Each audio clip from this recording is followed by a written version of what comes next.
Hello everyone, welcome to profit Bhai India. दोस्तों, जैसा कि आप देख ही रहे हो, हम लोग काफ़ी टाइम से वॉर जोन में हैं।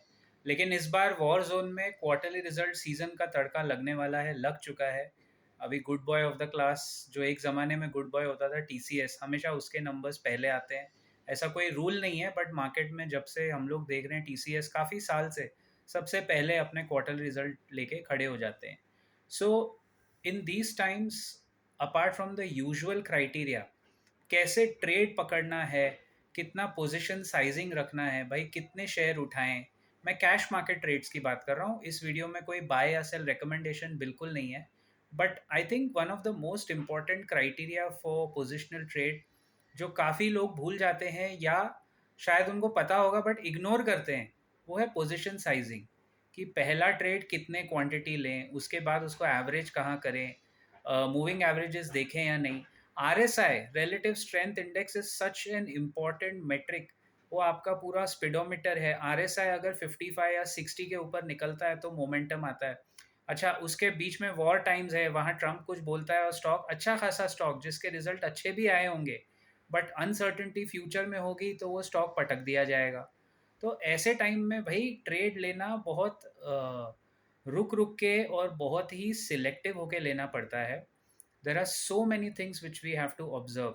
फॉर एग्जाम्पल, अभी क्रूड ऑयल का एक एग्जाम्पल दे रहा हूँ। क्रूड ऑयल का प्राइस ऊपर गया, सारा ऑटोमोबाइल सेक्टर खाली हो गया, लोगों ने प्रॉफिट बुक किए क्योंकि लास्ट ईयर तक वो काफ़ी चला था। आपको याद होगा, GST rate cut, so called GST महोत्सव जब से अनाउंस हुआ, उसके बाद ये सेक्टर काफ़ी चल गया। जहाँ पब्लिक को पैसा दिखा, वहाँ पब्लिक ने बेच दिया माल उठा के, और अच्छे स्टॉक्स नीचे गिर गए। तो अब क्या क्रूड ऑयल के प्राइस पे हम बेट करेंगे कि हाँ, मुझे पता है क्रूड ऑयल का प्राइस एक लेवल के ऊपर नहीं जाएगा, मैं जानता हूँ, मेरी इससे बात हुई है। ऐसे थोड़ी ट्रेड होगा दोस्तों।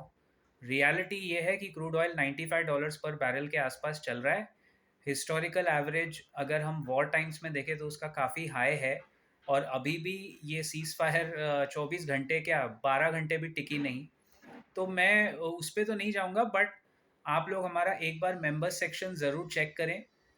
डियर मेंबर्स, इस वीडियो के बीच में मैं कह रहा हूँ कि this weekend I will get more deeper into certain stocks, and हम लोग कोशिश करेंगे कुछ केस स्टडी एग्जांपल्स आपके सामने रखें, कि आगे कैसे क्वार्टरली सीजन में कैसे करना है। लेकिन for all of you, basic चीज़ वही रहती है दोस्तों, कि फंडामेंटली गुड स्टॉक्स हमेशा, ऐसे मोमेंट में मार्केट बहुत ब्रूटल होता है, क्योंकि अगर हमें इन्फ्लेशन की मार पड़ने वाली है तो कौन से सेक्टर इफेक्ट होंगे।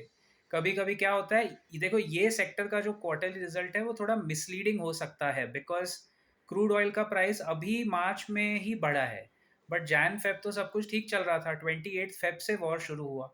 तो वॉर की अनसर्टेनिटी कितनी फ्यूचर प्राइस प्रोजेक्शन में आई है या नहीं आई है, ये देखना ज़्यादा ज़रूरी है। और इसके लिए आपको थोड़ा एक्सपीरियंस, थोड़ा स्किल सेट वगैरह वगैरह सब कुछ लगेगा।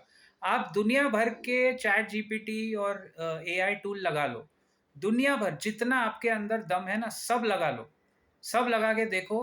Ultimately it's the experience, position sizing criterias जो हमारे मेंबर सेक्शन के ट्रेनिंग प्रोग्राम में है।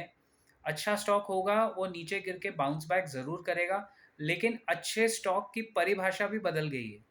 कोई ऑल वेदर अच्छा स्टॉक मुझे नहीं लगता अभी रहा है।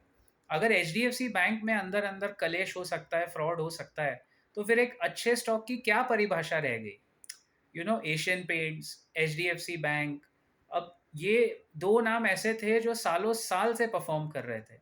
सो it's very difficult to pick trades. It's not impossible, we have to be very mindful of the down side. And अगर पोजीशन साइज आपका, रिस्क आपके फेवर में है, तो बाय ऑल मीन्स ट्रेड अच्छा बनेगा, बैठेगा। लेकिन हाँ, क्वार्टरली रिजल्ट सीजन में एक ही रूल है, जो स्टॉक ऊपर चल रहा है ऊपर चलाओ, जो पिट रहा है पिटाओ।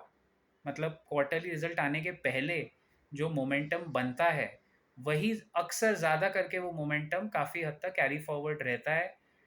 हिस्टोरिकली तो हमने यही देखा है। लेकिन वॉर टाइम्स में चीज़ें बहुत फटाफट बदलती भी है दोस्त। So you can not rely on just your old time theory. Is that what I am trying to से।